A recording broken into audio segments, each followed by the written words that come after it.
Frenchie filled with cheese. Woo! He's the one who loves it all, a Husker through and through. Slacker Dave loves Nebraska. Slacker Dave loves Nebraska. Slacker Dave loves Nebraska. And now, Slacker Dave. Hey, thank you. Thanks, Sweet Basil, for the theme music. Thanks, Jeremiah, for recording it. Yes, you are listening to the Slacker Dave Loves Nebraska, or watching, either way, the Slacker Dave Loves Nebraska podcast. Thank you for all your support so far. Don't forget to do all the things with the like button and subscribe and follow. Comment. There's a Slacker Dave Loves Nebraska Facebook page. Go ahead and comment on there or on the YouTube channel. Getting pretty excited. Got some good interviews lined up in the future. Such as today, I have Mr. Carter Van Pelt on the podcast today. I'm going to say world famous DJ, author, historian, curator, promoter, a heck of a good guy, a KZUM alum, all those things, and somebody who influenced my musical taste abundantly. Right here in O'Rourke, we are recording in O'Rourke today. And I used to work Saturday afternoons at the bar, and I would turn the jukebox on, and we would listen to Carter's show every Saturday. Got in trouble a few times, but you know, it is what. How are you doing, Carter? I'm doing great. Thanks for that. Thanks for the introduction. I'm really glad to join you on the podcast. I love visiting you on Slacker Morning Show on KZUM. Love it. And what you just mentioned about you listening to the show here, the 400 Years show. When you were working here, is always something that I appreciated, because when you're on the radio, you kind of imagine where people are or what they're doing. But until somebody says, I listened to you at such and such location, you don't specifically visualize it. And when I would hear about people listening in a public place like this, I just thought that was awesome. So it was an awesome show. A long line of great KZUM reggae shows that influenced my life. You know. Glad to know that. I love doing it. So did I miss anything there? I got author. I got historian, curator. What's Carter doing these days? Okay, so sure, we can jump right into that. So about 8 years ago, I left Nebraska for New York City in 2003, lived there from 2003 to 2014. I came back here for 3.5 years to take care of my dad. He passed away in 2017. I moved back to New York in 2018. I was on KZUM in the middle there for a minute. I moved back to New York to work for VP Records as the director of catalog development. VP Records, for those who don't know, is the largest independent reggae and Caribbean music label in the industry, with a catalog of in excess of 40,000 master recordings, and which is a good size. I mean, if you compare it to other indie labels like 4AD or whosoever is out there from 20, 30, 40 odd years ago, it's not the largest catalog, but it's a substantial catalog for an independent. And because of smartphones and digital streaming platforms, in this era, the companies with large catalogs started seeing passive revenue from people listening to music on their phones. But a lot of times that music wasn't really organized. It was put up kind of like just to get it up in the MP3 era or whatever. And however it was, and these streaming platforms started to grow and grow and grow. So by 2015, 16, they saw the need for a catalog development position, and they didn't hire anyone until they hired me in 2018 as the first catalog director, which was a combination of a marketing function and what you would call an A&R function, which would be like curating releases. So I did that for 6.5 years until the end of 2024. And then there was a brief break, but I left and I came back in my current role as a consultant, where I do only what we call A&R, but it's really curating releases. So I don't do the marketing anymore.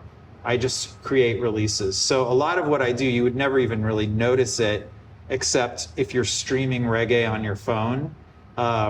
Like those updates I used to send out that you would receive. I don't I don't do those I anymore. still get them. Yeah, you get them from the label. Yep. Yeah. So you would see my releases come across you probably play some of them, but you wouldn't know that I was the one behind the scenes who put them together. Me and a couple other people do that. Anyway, I'm giving you too long of an answer, but that's what I'm doing presently. I just had a Record Store Day Essentials release with the Congo Ashanti.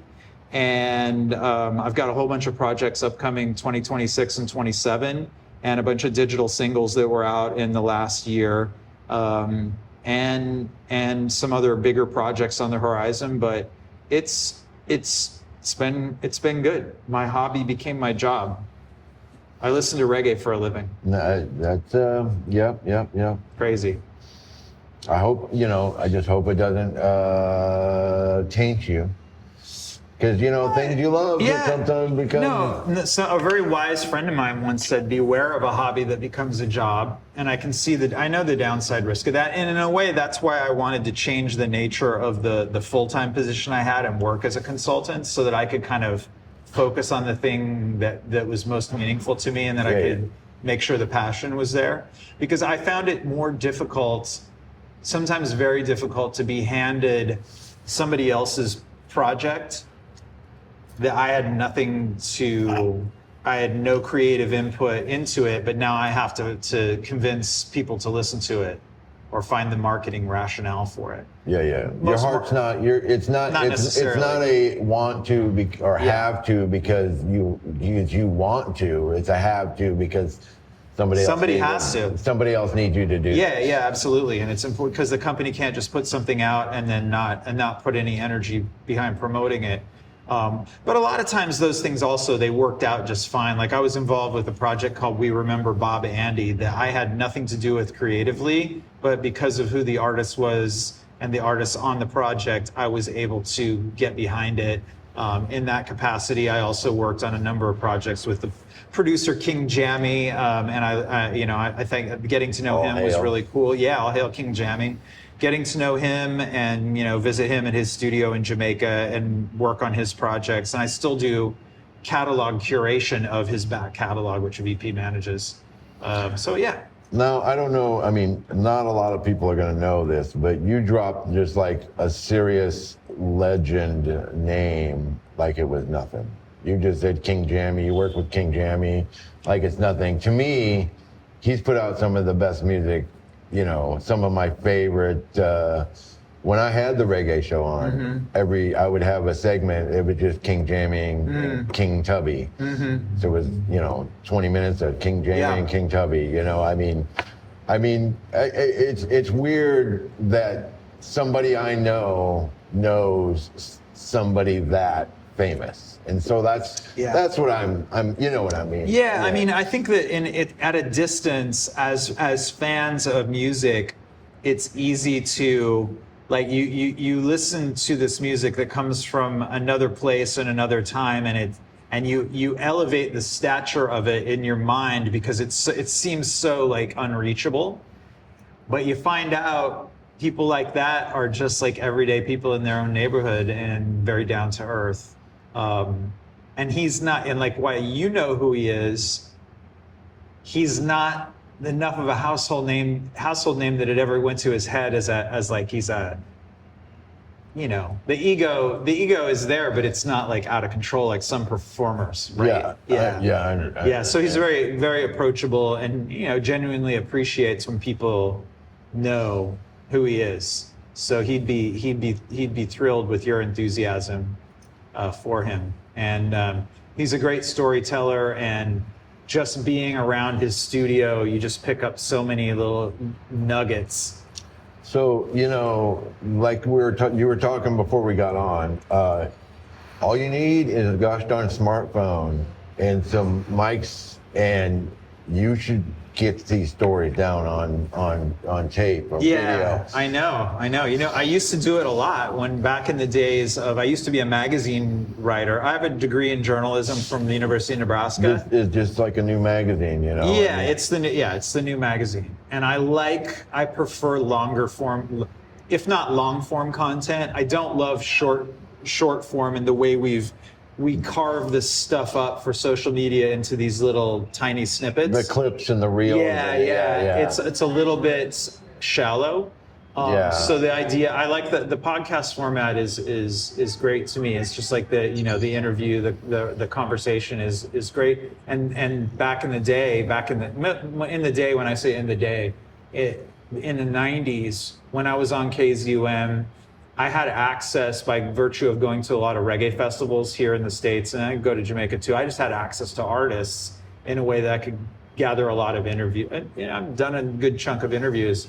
And over the years, I still do them from time to time as I'm able to catch people. But it's even harder now. Like, a lot of the artists would prefer to do, take 5 minutes with an influencer than spend an hour with me, going over something in depth. They get more bounce for their project by talking to some hype young person who's a big time influencer, and usually somebody who's better looking than I am too. So all that makes sense, but I do love a good interview with if I hear a Devo on a podcast, I'm gonna probably listen to that podcast.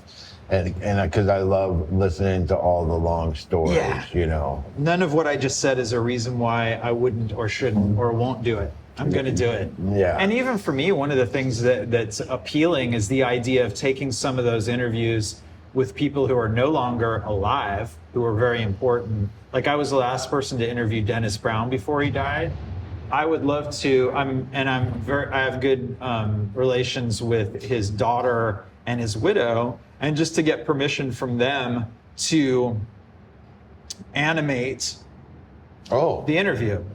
Right? So that I could create a new visual out of the interview that I did back then. I love animation. There's a bunch of hip hop ones that are really good, like history kind of thing, and they do the animation. And then, of course, the famous Doc Ellis. They tell the Doc Ellis, it tells the story of Doc Ellis when he pitched a World Series, a shutout. Mm-hmm. No, not a World Series. It was just a perfect game on tripping on acid. And the whole story is done with this, animation, and it makes the story better. Like, that's a brilliant idea. You should be, do it. Well, sometimes you have to speak these things into existence. Yeah. And then you can help hold me accountable. Say, how's that coming? Shame me into doing it. No, because that's just, I like to sometimes not. I have an idea, I want to do something, and I can't tell anybody, because if I don't do it, then I said I was going to do it, and I didn't do it, so I failed. But if I didn't tell anybody what I was going to do, and I don't do it, I didn't fail. Because I didn't say I was going to do it. Yeah, well, if I don't tell anyone, then it probably won't happen. But I am sitting on a pretty decent size archive of things that are no longer really easily accessible. Yeah. And that's my legacy. So I've got to make sure that it's all exists. It's all out there in some form. A lot of it's on cassette tapes right now. Oh my God. Oh, so you have audio. Oh yeah, I have original audio of almost everything I've ever done. So any interview you've done where you've written an article, it came from a tape. Oh my God, that's brilliant. Yeah. Oh God, you got some gold. Yeah, I've got some good stuff, but it's also not necessarily the most. If it wasn't intended for broadcast, if it wasn't recorded in a studio, it might be like a cassette recorder sitting on a table and kind of at a distance and a little bit echoey and not so great. But I digress. There's plenty of things that can be done to make those things listenable. But the original content is there. And then also the authenticity of the what you just described. Yeah. Like there's Sunhouse recordings, that they're just scratchy and you can hardly, but still those are like original recordings when you're listening to it. And I mean, sure, it doesn't sound as good as one that's been digitally cleaned up, but I mean, that's real, kind of like the scratch on the record. Yeah. And I'm happy to say too that a lot of what I was able to do happened by virtue of KZUM or at KZUM. Or at some, outside some show here in Lincoln. I remember I interviewed Lloyd Knibb, the drummer of the Scatolites, when they played at Knickerbockers in, I want to say 1999. And I got a depth interview with him that's really one of the few, like really deep interviews with the person who created what we know as ska in Jamaica in the early 60s. And that interview happened right down the street here. And that stuff is, and it's just in zine form now, paper. You'd have to find that. Well, maybe you'd find that online, but I can't remember if it is or not. But it exists as a transcript at least. But there's a tape, and there's a lot can be done with it. But that's a next project that I gotta think about. Oh wow, you got a lot of options. A lot of work. Yeah. But in the meantime, I am trying to continue to do the regular release schedule for VP, and like I said, I'm in the middle of kind of a catalog series on the Congos. VP owns the masters to the Lee Scratch Perry production Heart of the Congos, but hasn't really focused a lot of attention on the follow-up albums that came after that, which are really good. Yeah. Some like super fans like a couple of those as much or better. So I'm focusing on getting some of that cleaned up. A lot of times the stuff that's on the DSPs, like on your Spotify or Apple or whatever, the audio maybe could use, another an upload just to make it sound better, a remaster, or the cover art needs to be digitized to make it look cleaner. A lot has happened over the years in a rush to get stuff online that maybe wasn't handled with as much detail management. And so, and one of the things I do is to try and always be listening and looking at the catalog and how it comes across and say, okay, we need to go revisit X, Y, and Z. And then also digging around in the reel-to-reel tape archives of the company, which is a joy to me because reel-to-reel tape is the ultimate high fidelity. Oh, I'll arm wrestle anyone who wants to try and tell me that there's a better format than reel-to-reel tape. Reel-to-reel tape. I'm not going to argue with that one. No. I bought one of KZUM's reels when they were getting rid of them, the big Tascams. And those when you have a reel-to-reel mix from a studio session, put it on a 15 inches per second, high fidelity. So it's always been the unreachable, like for normal people. Like nobody had the reel-to-reel. You had to be... In the 60s and 70s, it got to the consumer level. So there was a moment, I think it was probably a little bit pricey. Yeah. But it was there. So like most from the early 60s to the early middle 70s, most albums had a reel-to-reel tape, 7-inch. Can you still tape. get those? They're expensive. People are going after them like crazy on eBay. Yeah. Like there's certain, I collect certain types of classic rock, and I used to buy them from Recycled Sounds for $5 to $10 a tape, and the same albums. Like to get an original Jimi Hendrix, The Who, Black Sabbath, Led Zeppelin album on reel-to-reel tape is a $200 to $400 proposition. Wow. Yeah. Wow. Because the sound fiends and the hi-fi fiends are gobbling those up. Yeah, those people they love their sound. Mm-hmm. I mean, those people have interconnects worth more than my house. Right. Yeah. No. You know, I mean, Big up Bill Jones if you're out there. like, let alone the speakers. I mean, just the cables. are Yeah, more but than you that. don't have to spend $50,000 to have good audio. You can have if you match components correctly, it's like certain things pair well with other things. And then you go back to that era, let's say the same time I'm talking about, from the 60s to the 70s. Yeah. Hi-fi at a consumer level, like everybody was buying equipment, and so the manufacturing standards, like the industry was like really chugging along at a healthy pace. Yeah. So that the stuff that was coming out, everything was pretty good. You know, if you buy a turntable from there, it's hard to buy a bad turntable from the early 70s. They're all pretty good. They're all pretty good. Kind of like those big block VCRs were pretty much all the same Yeah. company, just Yeah. different name. Yeah. Early CD players were a lot of the I'm not very expert on early CD players. like Philips, I Yeah. think, made that you could see it in 7 different names Yeah. and it was the same one. Uh-huh. You know, Yeah. branding it out. Yeah. That stuff's fun, but at the end of the day, I also have a high level tolerance for things that some people would say don't sound good. As long as the music's good, it'll shine through the bad format. We get my hearing Oh man, destroyed. I have tinnitus in my left ear. I mean, I really sometimes I'm like, well, I didn't know that didn't sound right because it sounded good to me. Yeah. But you know, I'm a feelings listening Yeah. guy. I'm a big bass and drums. Yeah. It moves when it moves me. It Yeah. moves me. I'm not a big lyric guy. Melodies and stuff are great, Mm-hmm. and they're, you know, but they're like 1% lower than the bass and the drums Yeah. to me. You know, the beat. Which is why you like reggae. Yes, probably. Yes. It's bass music. Yes, and especially the dub reggae. Oh, yeah.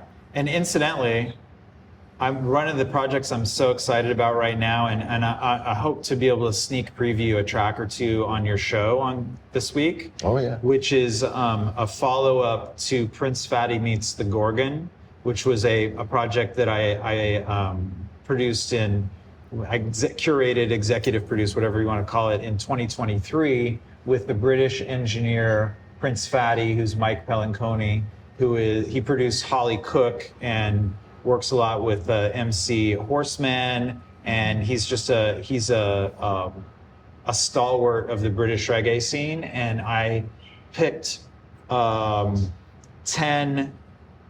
multi-track reel-to-reel masters to get from the Bunny Striker Lee catalog for him to do new dub mixes of. And he's a dub purist from the King Tubby Jammies tradition of all analog outboard gear and pure mixing to tape. So all this stuff, it's kind of corollary to everything I was just talking about, but in the sense where he's creating new mixes the way the masters did it back then. Because you can do all of this stuff. You can create dub mixes on a laptop, what's called in the box, using plugins that are in the digital audio workstation. But he's doing it all analog with tube amplifiers, what they call valve amps, and analog processing, the way Tubby's studio is set up. And he's incredible. So anyway, I did one of these in 2023, and right now he's delivered 9 of the 10 tracks for Volume 2, and I wanna run them by you this week. And tell me what awesome. you think. That'll be really exciting. Give you a little really sneak exciting. So wait, I just Googled your name just to see what would come up, and one of the things they were talking about, you curated a music at a resort. Oh yeah, yeah. So that was about 5 years ago, through an engineer, a prominent engineer, Tom Elmhurst, who I had met, who was friends with Chris Blackwell, the founder of Island Records, who owns a resort in Jamaica called Goldeneye, Whoa. which is where Ian Fleming wrote the James Bond books. It's now a resort property, and I was hired along with Leon Michaels. If you know L. Michaels Affair. You ever heard of them? No. Okay. No, Some of your listeners, if they're into kind of retro soul, they might know L. Michaels. He's had like really prominent artist credits, including like work with the Carters and like Budo's Band, whatever. I'm sure they're played on KZUM. Anyone who knows who Claro is, he produced Claro's last album. And anyway, he's a giant. He was in the Dap Kings, early Dap Kings with Sharon Jones. Anyway, he's a superstar, producer. I know that whole crew is the prominent. They have a different name, don't they? No, I'm thinking of Charles Bradley's band. Yeah, well, so Charles Bradley is part of the Daptone label, and Leon Michaels comes out of that camp. Yeah. This is going back 20 years ago. And a lot of these people, they were part of the Afrobeat group Antibalas that I've been close friends with, and kind of steered them to Lincoln a couple times. I brought them here once while I was still living here, and then they came back. But anyway, I'm digressing. Leon Michaels and I mean, really, Leon only did 2 playlists. He did 2 jazz playlists for Goldeneye, and I did 18 to 20 reggae, soul, and kind of global sounds playlists. Yeah, those are all still on my Spotify page. Goldeneye uses some of them still, but I'm not even sure, because I haven't been to Goldeneye in a few years to know like what's the status of the work that I did for them. But to be, given the stamp of approval by Chris Blackwell, who basically was like the producer who brought Bob Marley to the world, say create music playlists for my venues at my resort. That was a pretty amazing opportunity. But it was cool for me too, because it helped me continue to organize my music in the digital space. Whereas I'm a record collector. Yeah. But I'm also somebody who's open to digital formats and streaming, and it's just relevant. It's with us. It's here. And it helped me. That whole process helped me continue to organize my music in the digital space. I also did editorial playlists for Apple Music for Gary Stewart when they transitioned from Beats to Apple Music. Yeah. So a lot of my work is on Apple Music editorial, like classic reggae deep cuts on Apple Music is my playlist. All the Bob Marley, all the Fela Kuti, Gregory Isaacs, Barris Hammond, Dennis Brown, yada yada yada. I think I did like 50 or 60 playlists. Did you do the Dub Essentials? I can't remember if I did Dub Essentials, but that was done at the same time that I was. Yeah. I did like the Lee Scratch Perry Essentials, Lee Scratch Perry Behind the Boards. Oh wow, yeah. I listen to Dub Essentials a lot. I don't think I did Dub Essentials. Oh, bummer. Bummer. Is it good? Yeah, it's really good. Yeah. Really good. I mean, really good. And sometimes I feel good when I listen to stuff like that I'm hearing songs that I play. And I'm like, oh, cool. Yeah. I'm not the only one, so. Apple's editorial playlists, for reggae, I like them a zillion times better than Spotify's. In fact, I think, not because I contributed to them, but because Gary Stewart who was a giant in the music industry, used to work for Rhino, and he's like the ultimate kind of box set catalog guy. He was the one who was in charge of that transition. Yeah. So Apple was more oriented towards human playlist creation. Spotify was always trying to go in the direction of algorithmic playlist curation, and you can see the difference. I've never had a Spotify account. I've never done Spotify. When it started up, just friends who were in the industry would just talk about how bad it was. Like we don't make any money. Yeah. The money, I see the kind of the way money is made, but it's such you have to be at a pretty high threshold of followers for it to happen. And it's not about like what's a great song. Yeah. It's about what's popular.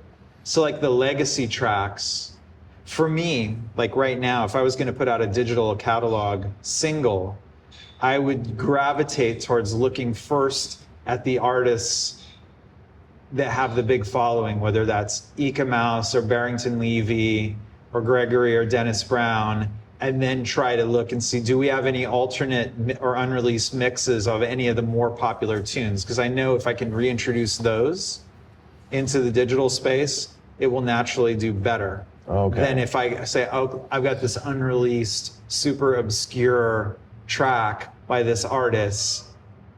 The obscurity of it, where it would maybe help you if it was a record for record heads. In the digital algorithmic place, it's not as helpful. I see that. No justice, man. I see that. Well, hey, we're going to take a quick break and get a quick word in from our sponsors, such as O'Rourke's Tavern, where we're filming today. The legendary. And then the Zoo Bar and Rick Peters. So I'll be right back. Hey, y'all. I just want to thank O'Rourke's Tavern for sponsoring Slacker Dave Loves Nebraska. O'Rourke's Tavern, it's Lincoln's downtown. It's like a neighborhood bar right in the middle of downtown. We're at 1329 O Street, and you know, O'Rourke's I've always described as kind of like the backstage to the Lincoln musical community. They do fun things all year round. They got specials every day. They got 2 pool tables. They do dance parties. They got a chili cook-off every year. So you just want a nice, relaxing time, come on down, see Jordy and the whole family down here at O'Rourke's. Thank you. Hey, want to give a big thank you to Rick Peters for sponsoring the Slacker Dave Loves Nebraska podcast. Rick is an independent insurance agent, AMS Insurance Center. The phone number is 402-476-3599. He's a great guy, great personal service. Amanda and I have been customers of his for years. You're just a real good guy. You want to come see him. But the most important thing about Rick is he is a host of not one, but 2 shows on KZUM 89.3 FM. He hosts Rockin' Bones on Friday nights from 6 to 7:30. Rockabilly and all that kind of related fun music. And then Tuesday mornings from 6 a.m. to 8 a.m., it's the Sugar Frosted Chocolate Bomb Diggity Good Time Show. And you never know what you're going to hear on there, but you know, they call him Rickabilly. I like to call him Rickopedia. He knows a lot. Great shows. Thank you very much. Hey, I just want to thank Pete and Amanda from the Zoo Bar for sponsoring the Slacker Dave Loves Nebraska podcast. Zoo Bar, wonderful place. Live music almost every single night. Sometimes most of the weekends, twice a night. Zoo Fest, July 10th and 11th. Put that on your calendars. But thanks, Pete. You rule. All right. Hey, welcome back.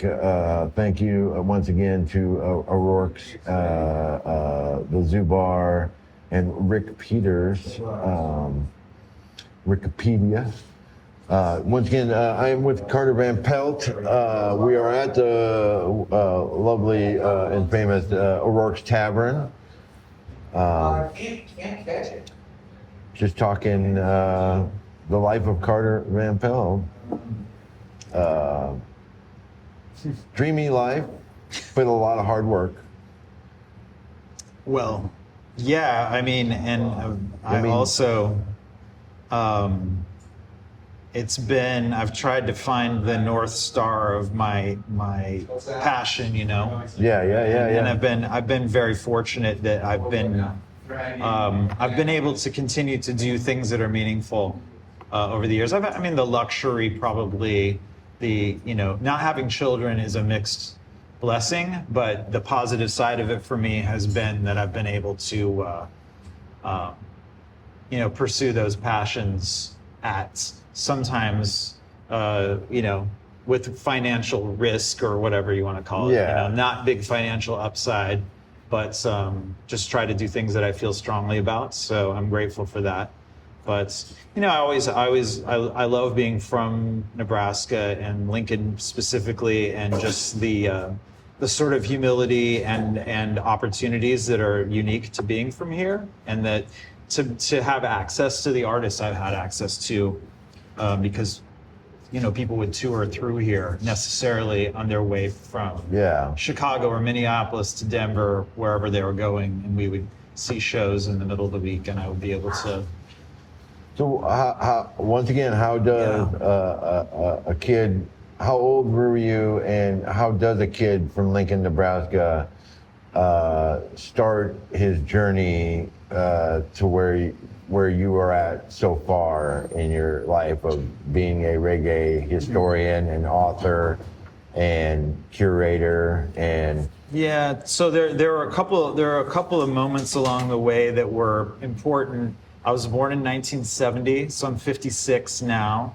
When I was, give or take, 10 and somewhere between 10 and 12, around the time that either Bob Marley was near the end of his life or right after he had passed. I really don't know when this was. I saw a film clip of him on TV, and I don't even know what channel it was on. It wouldn't have necessarily been MTV or some video music something. Yeah. And he was performing Get Up, Stand Up. And that was my first exposure to him, to reggae. And it left an imprint on me that I didn't know what to do with it at the time, other than it resonated in my head, what he was singing. I remember him in all denim. You'd see these film clips. Yeah. The Canadian tuxedo, and he was there singing Get Up, Stand Up for Your Rights, which was just, to my young person mind, was just a simple, powerful articulation of a fundamental kind of truth. Like, what are you going to argue with that? No, sit down, shut up, and acquiesce to my domination. Is that what's the counter argument to that? Yeah. Anyway, so there was that. And then I remember, in the popular music culture of the time, that's when artists who were pop artists, rock artists who were influenced by Bob Marley and the other harder they come generation, first generation reggae artists were incorporating reggae into their sound, whether it was Joe Walsh or Blondie or Elvis Costello or in my case, The Police, I would say, because I really love The Police. I love The Police. Yeah, so what I didn't know why I liked The Police, but then when I started to zero in on what it was about them, it was sort of an aspect of reggae that was in their music. I wouldn't say they ever played reggae in a strict sense, but it was heavily present as a, whether you're talking about Walking on the Moon or One World or those kinds of songs, it was there. And then that just caused me to be curious. And so I went and bought a Steel Pulse album at Dirt Cheap, and was off to the races kind of from there. It was sometime in high school. Steel Pulse, first album. Yeah, that was my first reggae album, Earth Crisis. Nice. Yeah. Nice. That's pretty cool. Still sounds good to my ears today, I'm glad to say. Yeah. I saw Steel Pulse open for In Excess. In Kansas City, In Kemper Arena. Lincoln. Oh. In Omaha. Oh, okay. At the Civic Auditorium. Had to be 88? 80, someplace 86. So I 87, saw 88. them if it was the same tour, I saw Steel Pulse open for In Excess at Kemper in Kansas City in 88. Yeah, and probably. It might have been the night adjacent. Yeah, probably. Yeah. And I remember I was only one of a handful of people up at the front. Yeah. And we were right up front. There was probably there was a good little crowd of people right up front.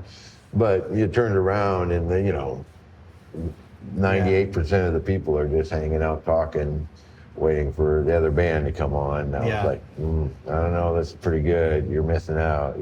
Yeah. They were a special band. I wish I could have seen them, 5 years prior to that, when they were touring like True Democracy, that era, when they were first like really on the scene in the United States, because all the recordings of those shows are incredibly powerful, impressive, and because they were working alongside the post-punk bands, they got a taste of like the stage presence, the energy that you needed to present to make it click with those audiences. So I know the Stranglers were a big influence on Steel Pulse. Oh yeah.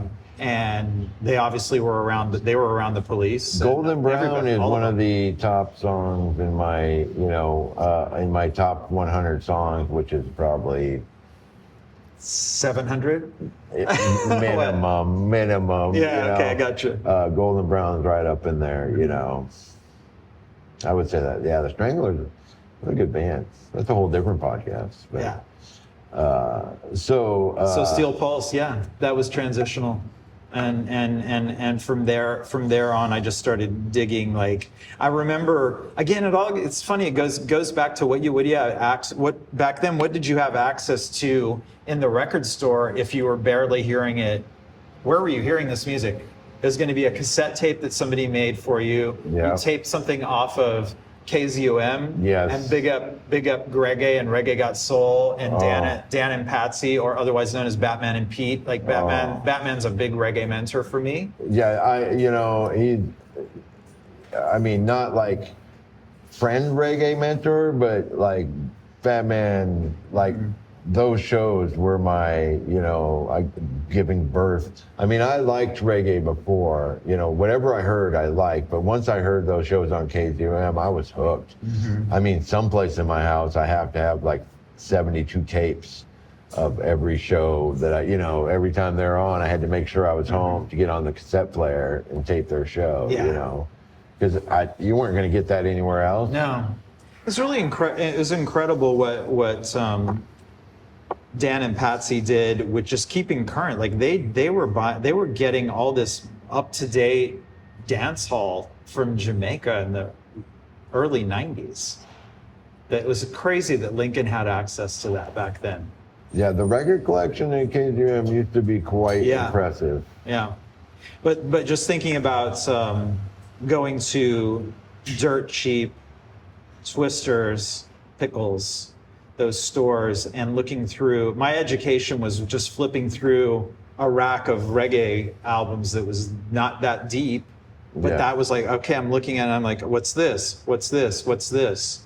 And that's how I, so whoever it was who was ordering for those stores, like they had an impact on my oh yeah, I've talked about my knowledge. Well, I remember I inducted Four Against in the Nebraska Performing Arts Hall of Fame, and I wanted to do a really good job, so I talked to a lot of people, and one of the things I was like Joel Lamson, I was like, where were you guys getting this music? This 4AD, and he was like, oh, Dirt Cheap, and he mentioned some guy's name. He was the guy that brought it in, and Yeah, well, I mean, between John Nanos, Jeffrey Runnings, Terry Moore, those names kind of come to mind, and I'm not sure who else was on the inside of the real heads who were ordering. I'm probably missing some like key names of people. Yeah, I'm but sure we are. Whoever you are out there, just know that your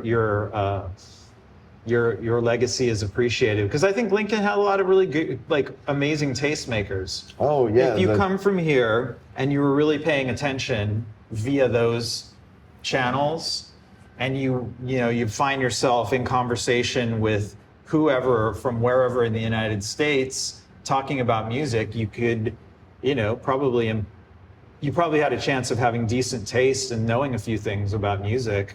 And it's not like just because you were from Nebraska, you were completely in a desert. You did have the opportunity to learn things here. And this is a weird conversation to have for people who only know music discovery in the digital era, because now you have access to everything. But back then it was like the record store clerk.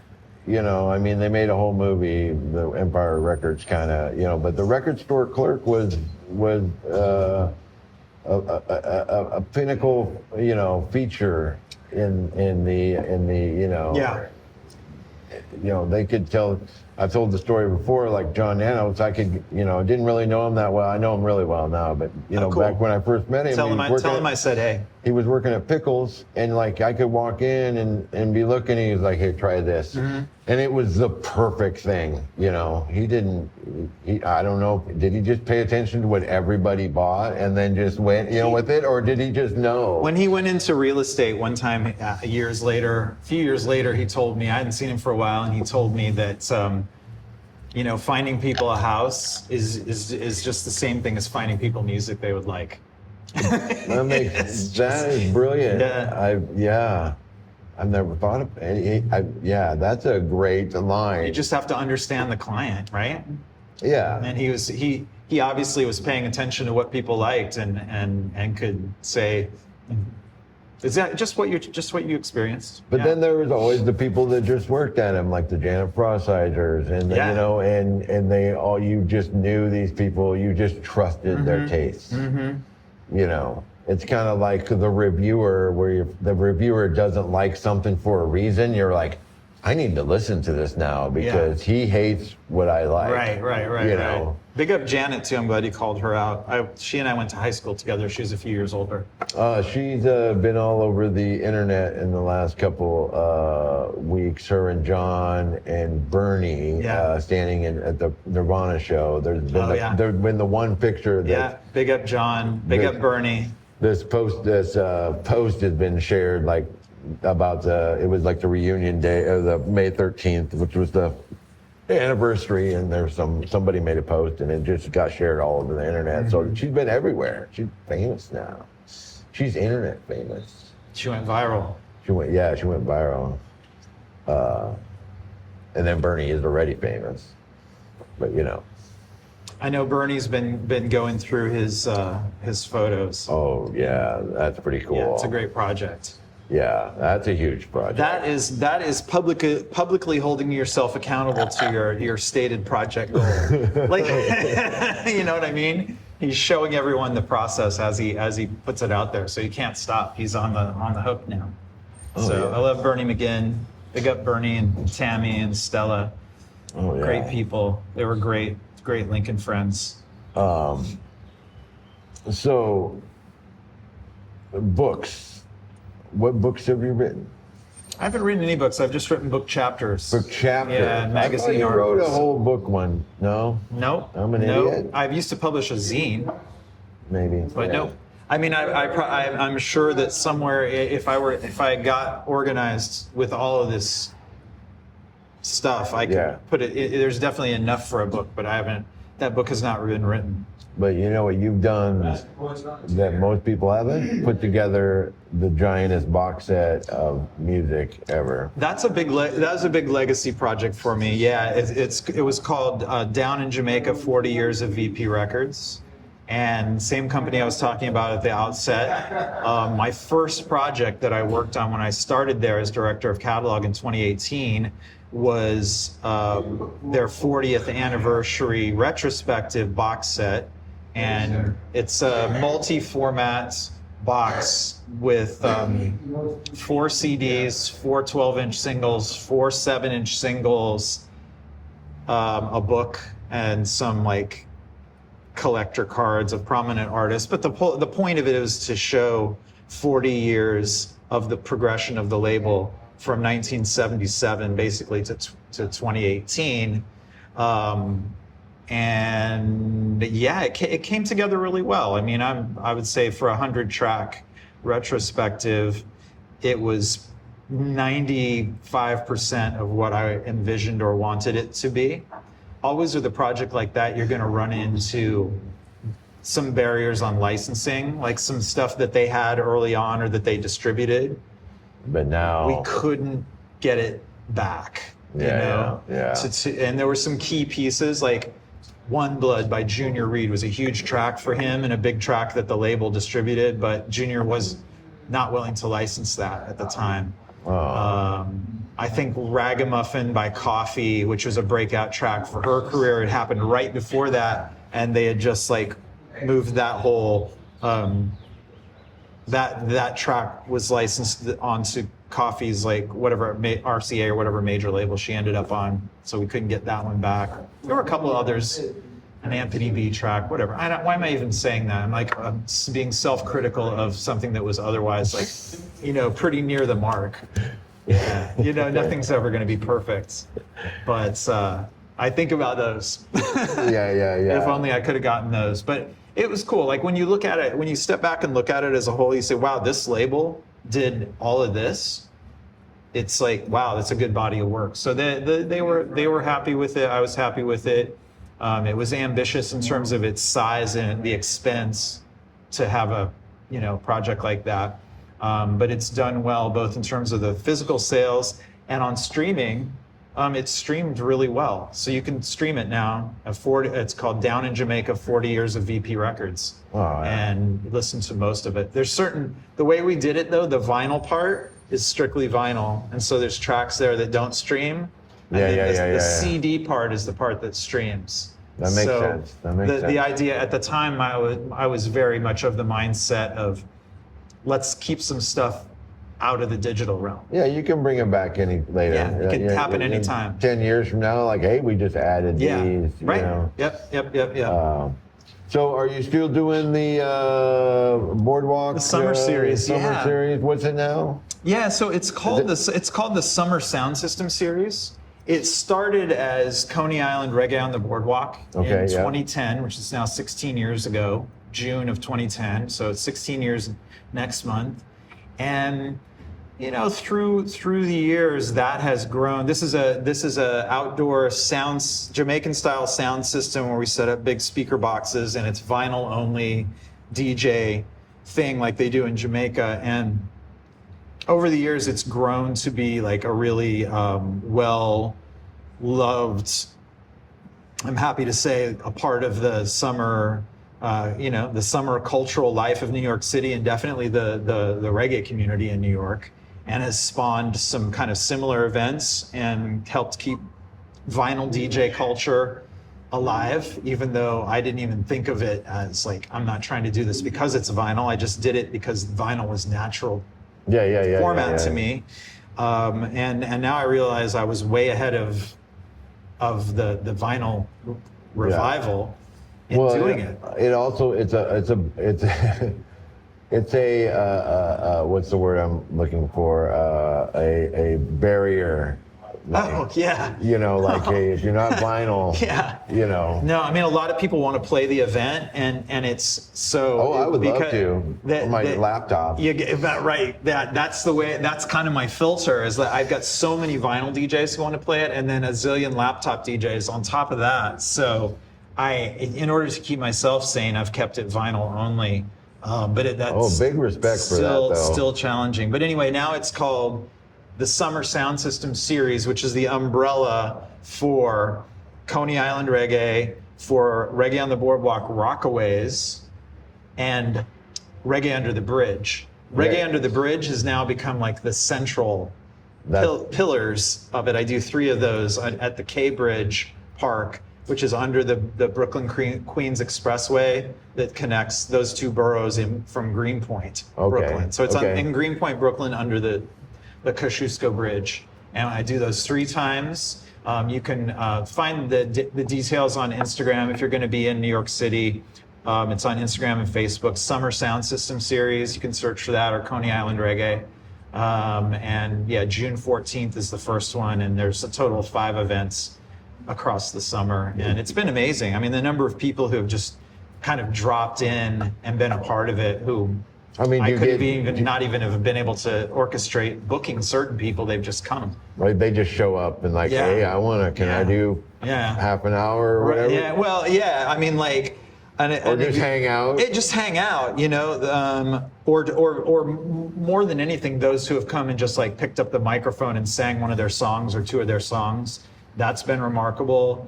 But one of the most regular attendees of the event is Johnny Osborne.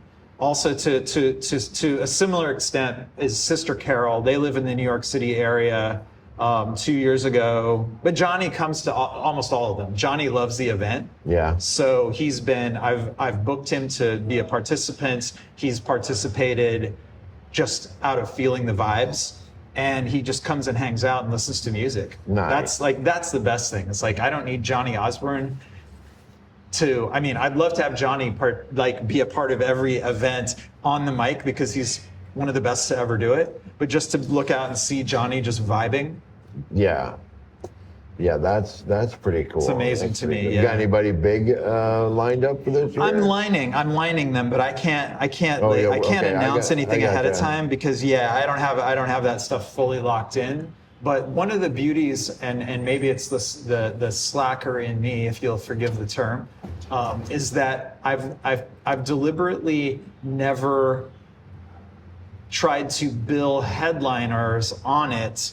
I've tried to make the events so consistent that everybody just come no matter what. Yeah, it's like, hey, it's reggae on the boardwalk. Do you want to go? Who's DJing? Oh, maybe so and so, but I'm not sure. Let's just go. It just doesn't matter who. It's what. About the music. Yeah, it's about the music. And I've been able to make it work that way, so that way, if any one DJ cancels, the rest can cover the bases, and you never know who's going to show up. I mean, we've had some amazing spontaneous performances by people who I didn't plan on having there, and that's awesome. That's been remarkable. I like Lincoln. We're coming up on June here in Lincoln, which Tuesday nights is Jazz in June. Yeah. So free jazz at the Sheldon, and Love that's that. just an event. It doesn't matter. That place, people come. They're just coming to it. Yeah. It doesn't matter who's playing. Yep. Somebody's going to be good. I'm sure you're up and down. Stransky Park, same way, up and down. But I mean, people just come because it's what they do on Thursdays. Community.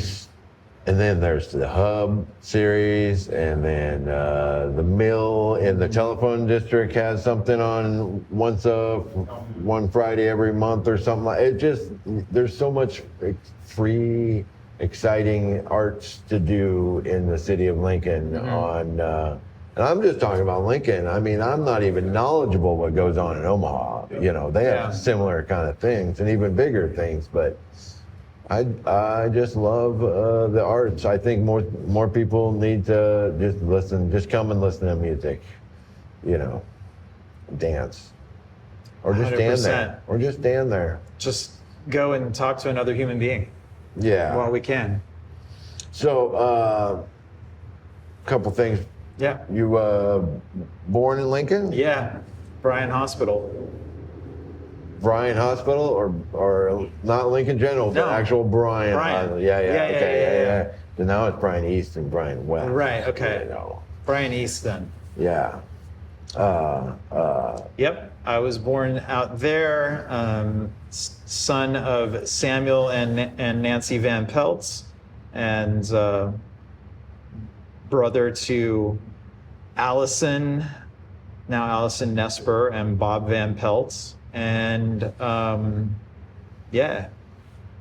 a Lincolnite. My grandparents lived their lives here, and I'm proud to be from here. I really am. It's given me a good perspective to navigate the rest. So this is my question. Yeah. That I've been trying to ask everybody if I don't forget. Someone's coming to Nebraska for a vacation. Mm-hmm. I'm not very specific on length, all that, blah, blah, blah. Mm-hmm. Where are you sending them? What is the essential thing to do and see? This is... According to you. Yeah. You're talking about like a site or a cuisine or a somebody could say go to the football game. John Taylor said you got to go to Omaha to the bin thrift store or whatever. Oh, okay. Yeah. Well, okay. Like, I'll try and skip past the state capital because that seems like the most obvious thing to say, but that really is the more time goes by, the more I appreciate what a amazing piece of architecture and history. I is hope to do embedded a there. podcast all on Yeah. the state capitol. Yeah. It's like you grow up next to it, and it's almost like Just you there. surely take it for granted, but until you see comparable buildings of the time period or other Capitol buildings that all look the same, you form an appreciation for the intellect that went into that, the thoughtfulness, the respect for indigenous culture that's Yes, there yes. alongside everything else. It's just an incredible document of like who we are as a city and as a state. So yeah, I'm pretty fond of it.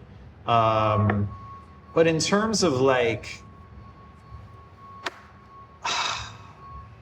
so much has changed, and there are a lot of things that have come and gone over the years. I would say still, like, I'm going to say that Phuong Tao Vietnamese restaurant on Vine Street captures something of that I think is really special to Lincoln, because it's excellent, family, authentic Vietnamese restaurant and direct expression of the Vietnamese community here that's been a constant here. And I just love that, because I can't find I love Vietnamese cuisine because of being from here. I can't find anything I like as much In New York? in New York. Yeah. Oh. Yeah. Well, I mean, Lincoln and Nebraska took in a lot of Vietnamese refugees. Catholic social services. Being the I think. welcoming community, Yeah. capital we are, city and state we are. That's crazy. Mm-hmm. That's crazy. So that's a shout out to that. I think I'll give you a curveball. I think because of the weather that I experienced over the last week being here, I'd have to say if I could have anyone experience a proper spring thunderstorm, Oh yeah. I think that's a uniquely Midwestern Plains kind of experience. That there's something like powerful, majestic about that I'll never get over. The giant thunderheads rolling. Yeah. And you're just watching That those. storm on Sunday, after it passed, being out as it had moved on to the east and the sun was setting and pushing light back up under the clouds, it was incredible. The sunsets in the Midwest. Beautiful. Yeah. Beautiful. Yeah. Even the And sunrises. another thing that I used to be really fond of when I was living here were the off-road bike trails at Wilderness Park. Spent a lot of time riding out there, and I think that was as good a bike experience as Heck I could have yeah. ever hoped to have had. Those are kind of the top of mind things. Well, if you have a chance, Branched Oak has a pretty cool one. Yeah, Branched Oak is a good spot. When I used to do a lot of road biking, I would ride out to Branched Oak and ride around the lake and back to Lincoln. I mean, they have a good. Which I haven't done. But, I like to walk it myself. Yeah. And I used to be. I mean, I'm still, a Cornhusker football fan, and going to the games was a very important experience in my upbringing. I'd have to say that experience has kind of fundamentally changed for me, and is not like what I loved when I was young. But that is for those who can take that in and enjoy it. So let them enjoy it, and for those who want to be left alone, and let them be left alone. Well, I miss the '90s downtown Lincoln football Saturday. That was a scene. Because it was just the crowds just walking down the street were amazing, and now everything's so spread out. Yeah. And people park, go to the game, leave. That's one of those experiences. Like I'm gonna say like a Grateful Dead parking lot. You don't have to go to the show. Go to the parking lot. Yeah. You're gonna have just as much fun. One last Lincoln thing that I love, a cuisine item, the oatmeal raisin cookies at Eileen's Colossal Cookies. Awesome, awesome. Well, thank you, Carter. Thanks for being my friend and Dave. coming in and telling me, dropping knowledge on me. I always take the professor student. Hey, there's knowledge droppings everywhere I go. Yeah, that's There's a trail of knowledge droppings. You're a good Nebraskan. You're and you know, that's what I'm gonna say. And big up all my New York, Nebraska friends who we get together. We had a great time watching the basketball tournament this year, and there's a lot of good Nebraskans in Brooklyn. So heck yeah. Been a good time. Yeah. We played some shows there one time. Yeah. And it was cool to see people that you knew. Yeah. Pat and Joe and Chris, all you guys are awesome. So. Right on. All right, kids. Until next time, be excellent to each other and party on.